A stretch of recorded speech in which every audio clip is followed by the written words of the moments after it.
నమస్తే, welcome to special focus. Lokesh శంకారం ఇప్పుడు టీడీపీ శ్రేణులకు సంబంధించి మరోసారి నూతన ఉత్తేజాన్ని కల్పిస్తుంది ఈ యొక్క శంకారం.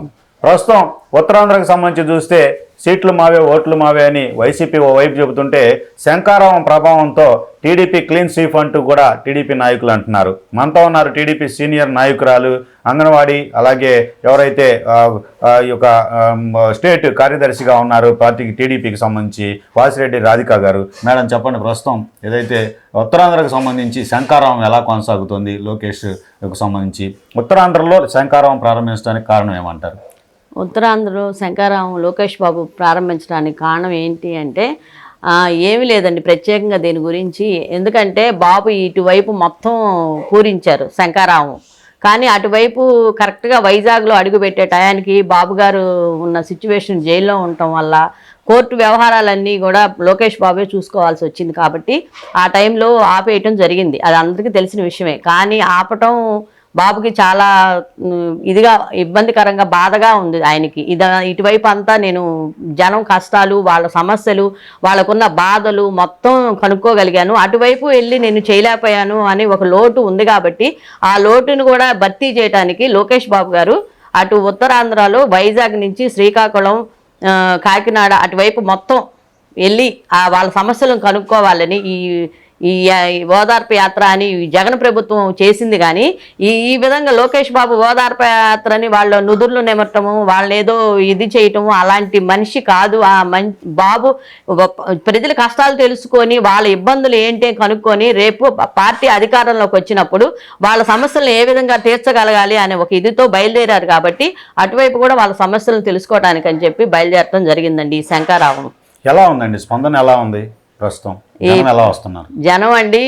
అసలు ఒకప్పుడు ఎన్టీ రామారావు గారు బయటకు వస్తే చూడాలని ప్రతి వాళ్ళు వచ్చి, ఆ రోజుల్లో రాజకీయంలో రామారావు గారు వచ్చినప్పుడు ఒక సినీ జీవితంలో ఆయనని మించిన ఆయన లేరు అండి. అందరికీ తెలిసిన విషయమే, రామారావు గారిని మించిన వాళ్ళు లేరు.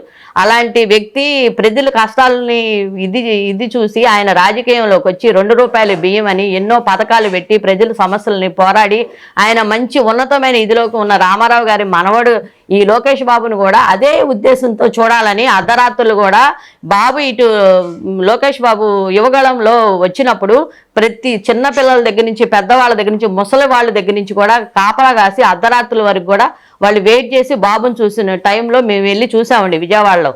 అట్లానే ఈ ఓదార్పు యాత్ర అనేది చూడటానికి జనం ఎలా వచ్చారు అనేది ఎవరు చెప్పగల. టీవీలో చూస్తే ప్రత్యేకంగా చెప్పాల్సింది ఏముంది, లక్షల కొద్దీ జనం వస్తున్నారు. అంతేగాని బిర్యానీ ప్యాకెట్లు ఇచ్చి వాళ్ళకు మందు సీసాలు ఇచ్చి కూర్చోబెట్టి జనాలను తీసుకురావటం కాదండి. అది ప్రత్యేకంగా వీళ్ళు అన్నీ ఒక మీటింగ్ కేటాయించారంటే సారా ప్యాకెట్లు, బిర్యానీ ప్యాకెట్లు ఇలాంటివన్నీ తెచ్చి జనాల్ని ఆటోల్లో, వ్యానుల్లో, ట్రాక్టర్లలో, బస్సుల్లో ఎక్కించుకొస్తున్నారు. కానీ లోకేష్ బాబు పాదయాత్రలో మాత్రం అలా జరగట్లేదండి. యువగాళంలో కానీ ఇప్పుడు ఈ శంకారావంలో కానీ జనం కోకొల్లలుగా మా కష్టాలను తీర్చడానికి బాబు బయటకు వచ్చాడు అనే ఒక ఉద్దేశంతో ఎక్కడెక్కడ జనం వస్తున్నారండి. దానికి మనం ప్రత్యేకంగా ఏంటి ఈ జనం ఏంటి అని మనం చెప్పుకోవాల్సిన అయితే ఇది లేదండి.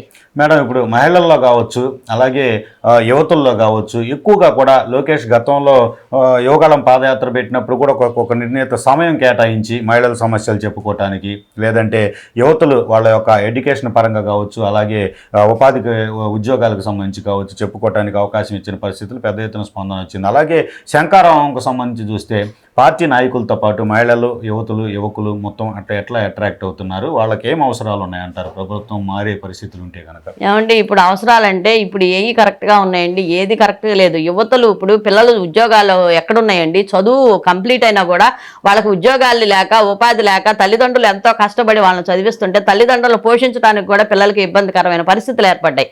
వాళ్ళకి ఉద్యోగాలు రావాలంటే కంపెనీలు రావాలి. కంపెనీలు ఉండి మనం ఆదాయం ఉంటేనే కదా మనం పిల్లలకి మంచి ఉద్యోగాలు వచ్చేది. ఆ ఉద్యోగాల సమస్య అనేది విపరీతంగా ఉంది. కాబట్టి ఇప్పుడు కొత్తగా ఓట్లు వచ్చే పిల్లలు చాలామంది ఉన్నారండి. ఆ పిల్లలు ఏమంటున్నారంటే మేము ఫస్ట్ మా ఓటు బాబు గారికే ఉపయోగించుకుంటాం, లోకేష్ బాబు గారికి నమ్మి మేము బాబు గారికి ఓటేస్తే మా భవిష్యత్తు బాగుంటుంది అనే ఒక నమ్మకం ఉందండి పిల్లల్లో. మహిళల్లో అంటారా, మహిళలకి ప్రత్యేకంగా చెప్పేదే ఉంది. ఈ పథకాలు నవరత్నాలు అని నవమోసాలు చేశారు, ఈ పథకాలు ఒక్కటి కూడా సరిగ్గా రావట్లేదు. వాళ్ళ పిల్లల ఫీజుల విషయం ఏంటి, వాళ్ళకి ఇంట్లో కరెంటు బిల్లులు ఏంటి, గ్యాస్ బిల్లులు ఏంటి, ఇట్లాంటివన్నీ విపరీతంగా పెరిగిపోయినాయి. ఇల్లు గడవటమే కష్టంగా ఉంది మహిళలకి. ఇప్పుడు అంగన్వాడీ వాళ్ళు నిన్నటి వరకు ధర్నాలు చేసి రోడ్ల మీద కూర్చున్నారు. వాళ్ళవన్నీ మేము నెరవేరుస్తాము, ఎలక్షన్ వస్తుంది కాబట్టి ఇది ఒక నాటకం ఆడారు, నెరవేరుస్తా ఉన్నారు. ఇంతవరకు వాళ్ళకి నెరవేర్చిందంటూ ఏమీ లేదు. మహిళల్లో కానీ పిల్లల్లో కానీ ఎవరిలో అయినా సరే ఇక ఈ జగన్ ప్రభుత్వం అనేది ఉండకూడదు. మళ్ళీ ప్రభుత్వం మారాలి, మారితేనే మన జీవితాలు బాగుంటాయి, పిల్లల భవిష్యత్తు బాగుంటుంది అనే నమ్మకం అనేది ఈ బాబు గారి మీదే ఉందండి. ఇప్పుడు ప్రజలకి పక్కాగా ఎటువంటి డౌటు లేదండి, ఈసారి తెలుగుదేశం రావటం ఖాయం అండి.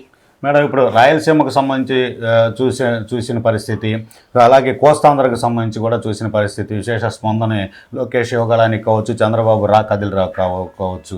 ఉత్తరాంధ్రకు సంబంధించి చూస్తే గతంలో ఏదైతే ఎమ్మెల్సీ ఎలక్షన్స్కి సంబంధించి, గ్రాడ్యుయేట్ ఎమ్మెల్సీకి సంబంధించి టీడీపీ భారీ మెజారిటీతో గెలుపొందిన పరిస్థితి, లోకేష్ యొక్క ప్రభావంతో రాబోయేటటువంటి ఈ శంకారావం పర్యటన ప్రభావంతో రాబోయే 2024 ఎన్నికల్లో ఉత్తరాంధ్రలో ఉన్నటువంటి జిల్లాల్లో ఎలాంటి ప్రభావం ఉండబోతుంది, ఎన్ని సీట్లు గెలవబోతున్నారు, అసలు వైసీపీకి ఎన్ని వస్తాయి అనుకుంటున్నారు, మీకు ఎన్ని వస్తాయి అనుకుంటున్నారు, మొత్తం మీకే వస్తాయి అనుకుంటున్నారు? మొత్తం మాకే వస్తాయని అయితే మేము చెప్పమండి.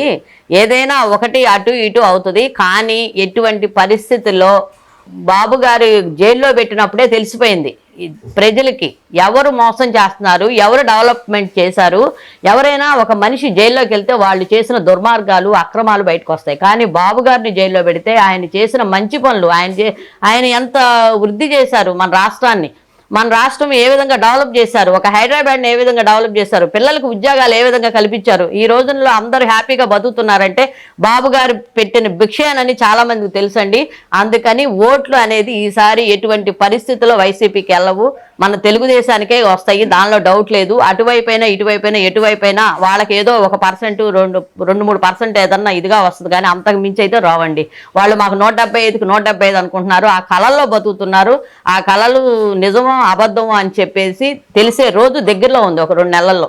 అంటే వైజాగే రాజధాని, ఎగ్జిక్యూటివ్ క్యాపిటల్, అక్కడి నుంచే పరిపాలన కొనసాగిస్తానని జగన్మోహన్ రెడ్డి చెప్పినప్పటికీ కూడా వైజాగ్కు సంబంధించి ఏదైతే ఉత్తరాంధ్ర జిల్లాలకు సంబంధించి ఎమ్మెల్సీ అనేటటువంటి టీడీపీ కైవసం చేసుకుంది.